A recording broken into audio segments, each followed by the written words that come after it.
एक एटम एक ऐसी चीज जो दिखने में इतनी छोटी है, लेकिन इसको समझने के लिए इंसानों ने अपनी पूरी जिंदगी लगा दी। इस एटम के अंदर छुपे हैं इनके 3 सब पार्टिकल्स, इलेक्ट्रॉन, प्रोटॉन और न्यूट्रॉन। और इनके राज समझने के लिए हजारों सालों से साइंटिस्ट में एक रेस लगता रहा। महर्षि कनात से लेकर जॉन डाल्टन और फिर नील बोर से लेकर अल्बर्ट आइंस्टाइन, हर किसी ने एटम को समझने की कोशिश की और अपने टाइम की सबसे एडवांस डिस्कवरी की। लेकिन साइंस की दुनिया में एक सच हमेशा रहता है कि कोई भी थ्योरीज हमेशा सच नहीं होती। जैसे जैसे टेक्नोलॉजी बढ़ती गई, इन सारी थ्योरीज की लिमिटेशन सामने आने लगी। लेकिन इस रेस में एक ऐसा इंसान आया जो इस फिजिक्स को पूरी तरीके से बदल के रख दिया, और इस इंसान का नाम था वर्नर हाइजेनबर्ग। सिर्फ 31 साल की उम्र में नोबेल प्राइज जीता और अल्बर्ट आइंस्टाइन के रहते हुए भी क्वांटम मैकेनिक्स का लेजेंड बना। मैथमेटिक्स का एक ऐसा प्रोडिजी जिसने अपने इक्वेशन से इस दुनिया की अनसर्टेनिटी को नाप लिया। लेकिन इतना सब होने के बाद भी उसने एक जगह पे मास की कैलकुलेशन में गलती कर दी। लेकिन सवाल ये है कि इतने बड़े मैथ के प्रोडिजी से आखिर गलती हुई कैसे? क्या ये गलती हुई थी या जानबूझ के की गई थी? और क्या थे इनके संबंध वर्ल्ड वॉर 2 में हिटलर के साथ? आज की इस वीडियो में हम हाइजेनबर्ग की जिंदगी और उनकी साइंस को समझेंगे और उन सारी कंट्रोवर्सीज को समझेंगे जिसने फिजिक्स को पूरी तरीके से बदल के रख दिया। तो आइए समझते हैं।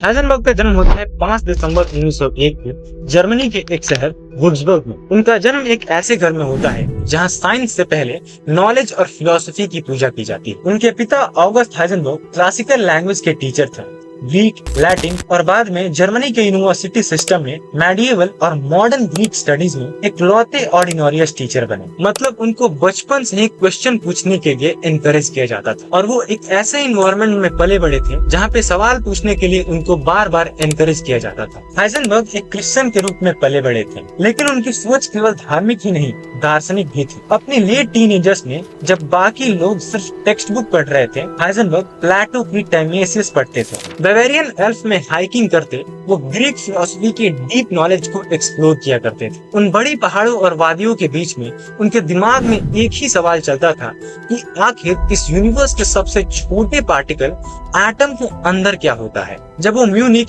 गॉटिंगम और कोपेनहेगन में जाते हैं तो उनके और उनके टीचर्स के बीच में फिलॉसफी और फिजिक्स पे बहुत गहरी डिबेट्स चलती है, और ये डिबेट्स आगे डिसाइड करते हैं कि हाइजेनबर्ग कितना बड़ा इंसान बनेगा। बाद में हाइजेनबर्ग खुद कहते हैं कि my mind was formed by studying philosophy, Plato and that sort of thing. उनके लिए फिजिक्स एक एक्सपेरिमेंट नहीं था, बल्कि आइडियाज का एक पूरा खेल था। और शायद इसीलिए हाइजेनबर्ग ये भी बोलते हैं कि modern physics has definitely decided in favour of Plato. उनके मुताबिक मैटर का सबसे छोटा यूनिट फिजिकल चीजें नहीं, बल्कि आइडियाज और मैथमेटिकल फॉर्म है, जिनको सिर्फ इक्वेशन के जरिए समझाया जा सकता है। लेकिन हाइजेनबर्ग की जिंदगी को मात्र फिलॉसफी और फिजिक्स से अट्रैक्ट नहीं करती।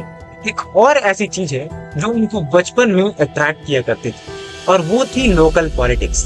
साल 1919 में जब जर्मनी एक पॉलिटिकल क्योस से गुजर रहा था, तब सिर्फ 18 साल की उम्र में हाइजेनबर्ग ने फ्रीकॉर्प्स को ज्वाइन किया। ये वही समय था जब बावेरियन सोवियत रिपब्लिक को फोर्स के जरिए खत्म किया जा रहा था। लेकिन जिंदगी में आगे बढ़ने के बाद हाइजेनबर्ग इन पलों को याद करके एक बचपन का खिलौना बताते थे। वो बोलते थे ये सब चोर और सिपाही के खेल खेलने जैसा था। इस पॉलिटिक्स में उनका मेन काम था बाइसिकल और टाइपराइटर्स को सीज करना और कुछ बिजनेस को प्रोटेक्ट करना। लेकिन यहाँ पे एक सवाल पैदा होता है, क्या ये एक्टिविटीज उनके आगे जाने वाले लाइफ में उनके डिसीजन को डिसाइड करते? क्या ये वही पल था जहाँ एक साइंटिस्ट के साथ साथ एक कंट्रोवर्शियल फिगर का भी जन्म होता है? इस क्वेश्चन का आंसर हम पूरे वीडियो में धीरे धीरे करके समझेंगे। इस बचपन और फिलॉसफी के बाद समय आता है हार्ड फिजिक्स का। साल 1919 वर्नर हाइजेनबर्ग म्यूनिक पहुंचते हैं और एनरोल करते हैं यूनिवर्सिटी ऑफ म्यूनिक में। यहाँ उनके मेंटोर बनते हैं आर्नोल्ड समरफेल्ड, एक ऐसा इंसान जो सिर्फ फॉर्मूला नहीं बल्कि साइंटिस्ट को क्रिएट करता था। उनके मेंटर बहुत जल्द समझ जाते हैं कि हाइजेनबर्ग एक नॉर्मल स्टूडेंट नहीं, ये एक ऐसा स्टूडेंट है जो फिजिक्स को बहुत अच्छे से फील करता है। ये जो पूरा क्लासिकल फिजिक्स की दुनिया थी वो हाइजेनबर्ग के लिए काफी नहीं थी। उनको एक ऐसी दुनिया चाहिए थी जो उनके सारे क्वेश्चंस और सारे थॉट्स को पूरी तरीके से क्लैरिटी दे। एटम के अंदर जो हो रहा था उसको क्लासिकल इक्वेशन एक्सप्लेन ही नहीं कर पा रहे थे। इसीलिए समरफेल्ड हाइजेनबर्ग को एक ऐसे जगह पे भेजते हैं जहाँ पे वर्ल्ड के सबसे ग्रेटेस्ट माइंड मिलके काम किया करते थे। वो जगह का नाम था गॉटिंगम। वहाँ पे क्वांटम थ्योरी का फ्यूचर लिखा जा रहा था। यहीं पे हाइजेनबर्ग मिलते हैं मैक्स बॉर्न से और यहीं से शुरू होता है फिजिक्स का सबसे बड़ा एक्सपेरिमेंट जो रियलिटी को रीडिफाइन करने वाला था। साल था 1925। हाइजेनबर्ग की एज मात्र 23 साल थी। उनके दिमाग में चल रहा था कि किसी भी पार्टिकल का पोजीशन और मोमेंटम किसी एक पॉइंट पे निकालना पॉसिबल ही नहीं है। और उसी टाइम हाइजेनबर्ग एक बोल्ड डिसीजन लेकर पूरे दुनिया के सामने बोलते हैं तो हमारा जो भी ऑब्जर्वेशन है उस पार्टिकल को लेकर वो पूरा बेकार है। और यहीं से जन्म होता है मैट्रिक्स मैकेनिक्स का। इक्वेशंस जो नंबर पर नहीं बल्कि अरेज और रिलेशन पर बेस्ड थी। ये फिजिक्स नहीं लग रही थी, ये प्योर मैथमेटिक्स लग रही थी। इसको देखकर मैक्स बोर्न को तुरंत ही रियलाइज हो जाता है कि हाइजेनबर्ग ने क्वांटम मैकेनिक्स का इन्वेंशन कर डाला है। और इसी इन्वेंशन के बाद इनके इंटेलिजेंस को समझते हुए उनको भेजा जाता है कोपेनहेगन में और वो वहां जाकर मिलते हैं उस टाइम के सबसे बड़े साइंटिस्ट नील बोर से। उन दोनों के बीच में बहुत समय तक इंटेलेक्चुअल कन्वर्सेशन चलती रहती है। वो दोनों आपस में मिलकर हर कन्वर्सेशन को क्रॉस चेकिंग किया करते थे और इसी इंटेलेक्चुअल कन्वर्सेशन के बैटल से जन्म लेता है एक ऐसा प्रिंसिपल जो पूरे वर्ल्ड के फिजिक्स को हिला कर रख देता है। और उस प्रिंसिपल का नाम था द अनसर्टेनिटी प्रिंसिपल। हाइजेनबर्ग अपने थ्योरी को पूरी दुनिया के सामने मैथमेटिकली प्रूव कर देते हैं कि इस पूरे यूनिवर्स में आप किसी भी पार्टिकल का मोमेंटम और पोजीशन एक साथ डिफाइन कर ही नहीं सकते। ये लिमिटेशन मशीन की नहीं थी, ये लिमिटेशन थी हमारे नेचर की। ये बात आइंस्टाइन को बिल्कुल भी हजम नहीं होती है। उनकी थ्योरीज में इक्वेशन मैच ही नहीं कर पा रही थी। इसीलिए आइंस्टाइन इस थ्योरी को पढ़ने के बाद बोलते हैं कि God does not play dice with nature. लेकिन इस पॉइंट पे हाइजेनबर्ग दुनिया के सबसे बड़े साइंटिस्ट से क्रिटिसाइज होने के बाद भी वो शांत रहते हैं क्योंकि उनको पता था कि यूनिवर्स एक मशीन नहीं एक प्रोबेबिलिटी पे चलती है। फिर साल आया 1927। मात्र 26 साल की उम्र में पूरे यूरोप में सबसे यंगेस्ट प्रोफेसर बनते हैं हाइजेनबर्ग। इसको देखकर पूरी दुनिया शॉक हो जाती है कि एक मात्र 26 साल का लड़का और पूरी दुनिया को क्वांटम मैकेनिक्स सिखाएगा। और इसके कुछ साल बाद जब दुनिया अभी क्वांटम मैकेनिक्स को सीख ही रही थी तो वो मात्र 31 साल की उम्र में नोबेल प्राइज जीत लेते हैं इसी फील्ड में। ये वही पॉइंट था जहाँ पे हाइजेनबर्ग केवल एक साइंटिस्ट नहीं थे, पूरे फिजिक्स की सेंटर ऑफ ग्रेविटी बन चुके थे। लेकिन जैसे जैसे ही उनकी साइंटिफिक पावर बढ़ी वैसे वैसे ही पॉलिटिक्स, आइडियोलॉजी और वॉर का सिचुएशन यूरोप में बढ़ने लगा। और बहुत जल्द ही ये क्वांटम मैकेनिक्स केवल फिजिक्स नहीं रहने वाला था, ये बनने वाला था एक ऐसा वेपन जो मास डिस्ट्रक्शन के नाम से जाना जाएगा। और इसी पॉइंट ऑफ टाइम पे पूरी दुनिया दो हिस्सों में बढ़ जाती थी, एक जर्मनी और दूसरा रेस्ट ऑफ द वर्ल्ड।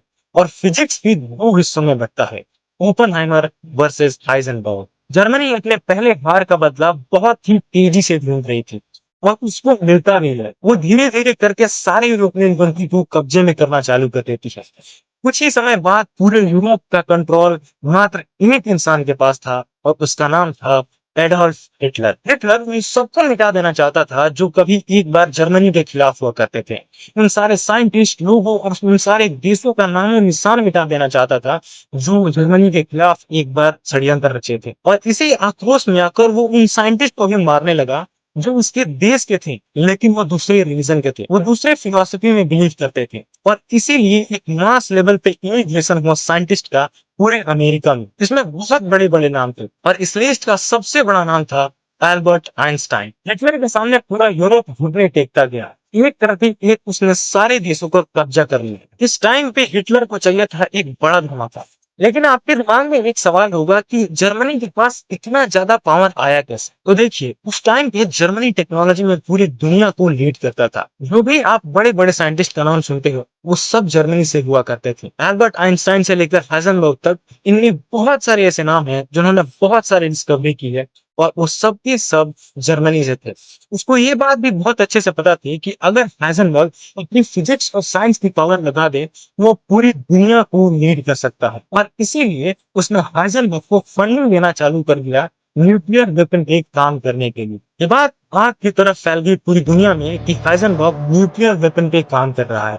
और इसीलिए दो और देशों ने इस रेस में पार्टिसिपेशन ले लिया। पहला था अमेरिका जिसने ये जिम्मेदारी दी ओपेनहाइमर को और दूसरा था सोवियत यूनियन। ओपेनहाइमर को एक डेडली शॉक लग गया था जब दो जर्मन साइंटिस्ट ने एक ऐसा एक्सपेरिमेंट रन किया था जिससे न्यूक्लियर वेपन बनाना बहुत ही इजी हो चुका था। इस टाइम पे ओपेनहाइमर को थोड़ा सा रियलाइज हो गया था कि शायद हाइजेनबर्ग एक ऐसा वेपन बनाएगा जो पूरी दुनिया कभी नहीं भूलेगी। अमेरिका ने तुरंत से ही मैनहट्टन प्रोजेक्ट को अनाउंस कर दिया। ओपेनहाइमर ने अपनी पूरी जान लगा दी इस प्रोजेक्ट में। इस प्रोजेक्ट को वो सब कुछ दिया जो इसे चाहिए था। ऐसा कहा जाता है कि ओपेनहाइमर का अलजेब्रा और मैथमेटिक कैलकुलेशन बहुत ही कमजोर हुआ करते थे।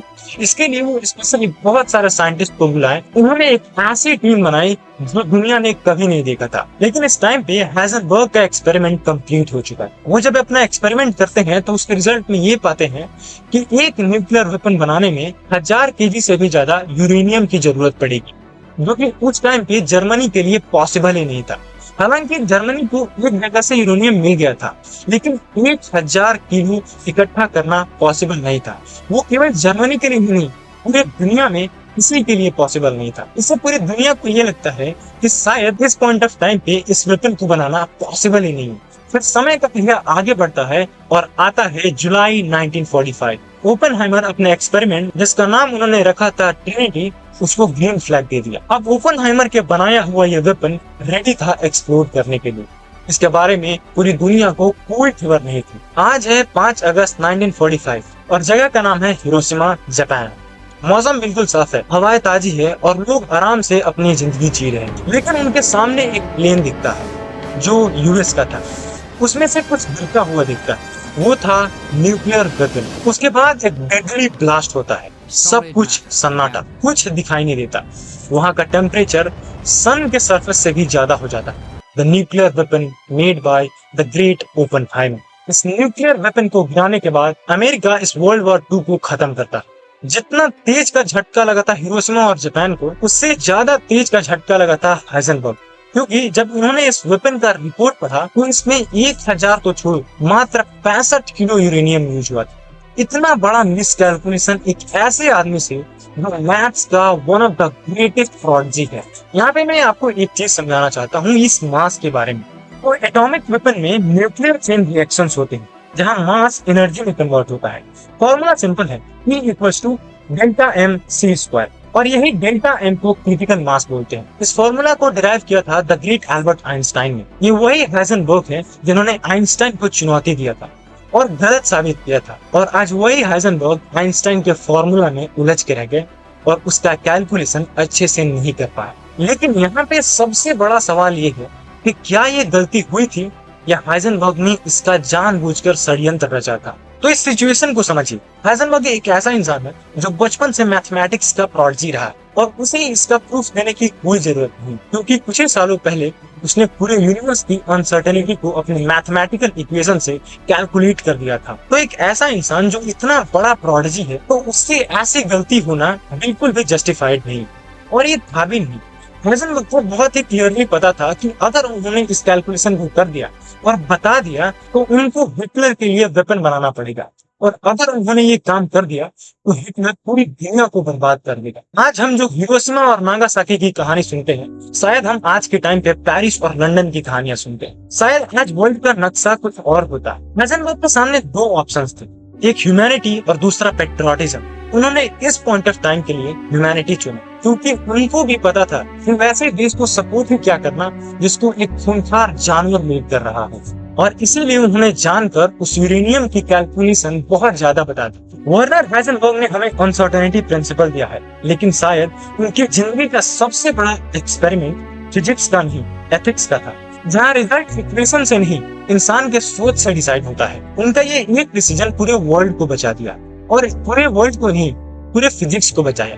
एक ऐसे साइंस को बताया जिसके बदौलत आज हम यहाँ पे हैं। और कुछ इस तरह हाइजेनबर्ग ने फिजिक्स, साइंस और ह्यूमैनिटी तीनों को एक साथ सर्वाइव किया। आई होप आपको वीडियो बहुत अच्छा लगा होगा। अगर आपको वीडियो अच्छा लगा तो प्लीज लाइक करिए और चैनल को सब्सक्राइब करिए। हम आपसे मिलेंगे इस डॉक्यूमेंट्री सीरीज के दूसरे एपिसोड में, जो एक दूसरे साइंटिस्ट पे होगा। तब तक के लिए नमस्कार।